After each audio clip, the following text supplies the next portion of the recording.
A ex-primeira-dama Michele Bolsonaro conversou com o ministro do Supremo Tribunal Federal, Alexandre de Moraes, horas antes da decisão que levou Jair Bolsonaro à Papudinha. A transferência foi considerada uma boa notícia para o grupo próximo ao ex-presidente, que temia uma piora da saúde dele na sede da Superintendência da Polícia Federal.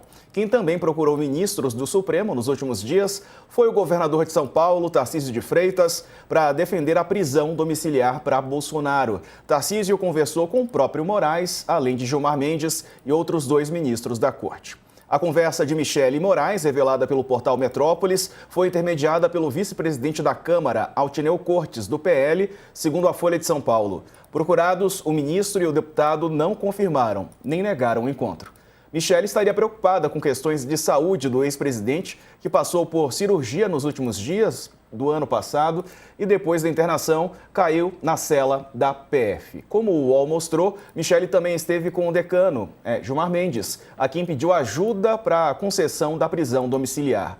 Num gesto à PF, Michele agradeceu à corporação pelo apoio durante o período em que Jair Bolsonaro ficou preso na superintendência da instituição em Brasília. Assunto para o nosso time de hoje, está escalado, vai aparecer aqui no telão para a gente comentar os assuntos da sexta-feira. Estão conosco Carla Araújo e também o Hilton Fernandes, que é professor da Fundação Escola de Sociologia e Política. Bem-vindos os dois. Boa tarde. Carla, e essa movimentação, em especial da Michele, mas também do Tarcísio? Boa tarde. Boa tarde, professor. Boa tarde a todos. Diego, a Michele Bolsonaro, ela passa a ser cada vez mais uma figura importante nesse cenário eleitoral de 2026, né? Por algumas razões, né? Primeiro, ela tem ali o sobrenome Bolsonaro, né? Mas ela tem uma relação com os filhos do ex-presidente que, historicamente, foi bastante tumultuada. Ela era durante o governo, né? Se a gente lembrar, durante o governo do presidente Bolsonaro, a primeira-dama Michele era brigada mesmo, rompida com o Carlos Bolsonaro. Eles acabaram reatando e fazendo as pazes. O que a gente tem visto nessa semana é eles explicitando, ela e o Flávio, que hoje foi alçado pelo próprio ex-presidente como o possível e o provável candidato da direita para pegar esse bolsonarismo e manter o sobrenome vivo. E aí a gente tem visto a ex-primeira-dama publicamente fazer gestos de apoio, ainda que velados, né, Diego? Nessa altura do campeonato e em política, a gente sabe que não tem nada sem estratégia. Então a gente vê a ex-primeira-dama fazendo acenos a Tarcísio, que demora um pouco para manifestar o seu apoio a Flávio, depois o faz mais uma vez, mas ainda de forma tímida. A gente tem visto esse quase racha aí na família Bolsonaro, que tende a, talvez, com o decorrer do processo, se acirrar. O que tem aí de fator, digamos assim, que pode mexer com esse cenário? É justamente a saúde do ex-presidente e essa questão da prisão.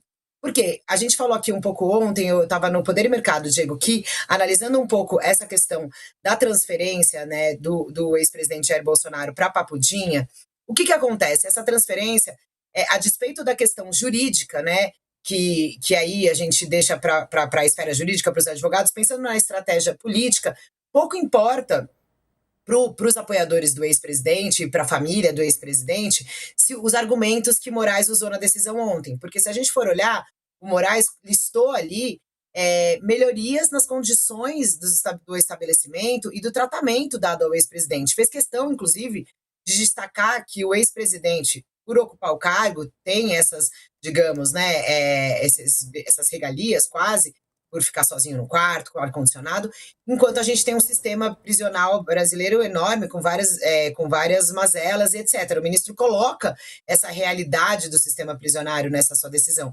E aí, o que acontece?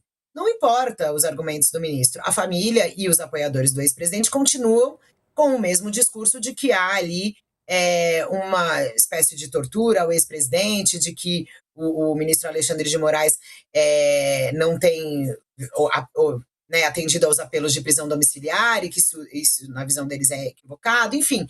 Então você tem a disputa da questão política mesmo envolvendo a prisão do ex-presidente Jair Bolsonaro. E aí, Diego, a gente não tem... Aí a gente para aqui, porque daí a gente não sabe como vão ser os próximos acontecimentos para ver quais consequências tem. Mas o que a gente tem agora é um momento de tensão entre os herdeiros políticos, digamos assim, de Jair Bolsonaro, que tenta manter vivo ainda o seu sobrenome nessa eleição, que tem um poder relevante, que ainda tem uma parcela de apoio de uma parte da população que é significativo, e aí a gente vê essas rusgas aumentando enquanto o presidente está preso. Então, e o quanto essas rusgas vão aumentar e realmente rachar, a gente não sabe, mas que vai ter muito pano para manga nessa relação familiar e com impacto no xadrez eleitoral, isso daí já dá para a gente começar a apostar que nesse ano a gente vai ver, Diego. Dá para perceber que sim. Agora, professor Hilton, a cela da Papudinha tem melhores condições, né? Aparentemente um espaço maior para o ex-presidente, ele pode inclusive acessar a área externa, né? A gente está vendo aí a entrada, enfim. Ele estava reclamando muito, né? Ele e a família do espaço da Superintendência da Polícia Federal, ao que tudo indica, as reclamações, vamos ver, né? Mas podem diminuir a partir dessa mudança. Boa tarde. Professor, não estou ouvindo o senhor. Não sei se o microfone aí está desativado, acho que está, né? Mais uma vez, boa tarde. Boa tarde, Diego. Boa tarde, Carla. Boa tarde a todos que estão acompanhando. Realmente, a cela, né, que ele vai ficar agora parece uma casa, né? Tem uma estrutura melhor do que a moradia de milhões de brasileiros. Então, isso provavelmente vai criar uma imagem para a população de que as próximas reclamações que surgirem, e devem surgir, já não vão ter o mesmo peso. Uma coisa é você falar que ele estava numa sala fechada, o ar-condicionado fazendo barulho, estava sendo torturado, mas a gente não tinha acesso ali ao dia a dia, a gente não tinha muita noção. E quando mostra essas cenas, né, do local como uma área livre, uma lavanderia, né, um espaço bom ali para o ex-presidente ficar, provavelmente a população vai começar também a questionar se essas reclamações fazem sentido. Mas faz parte do jogo político o grupo bolsonarista continuar reclamando. Não pode dizer, agora está bom, porque se falar isso, aceita que ele foi preso e que está tudo certo. Precisa manter essa, como gostam de dizer, narrativa, né, de que o presidente tem sido perseguido, do ex-presidente tem sido perseguido, que o Alexandre de Moraes, o ministro Alexandre de Moraes, tem feito de tudo para atrapalhar a vida do ex-presidente Bolsonaro.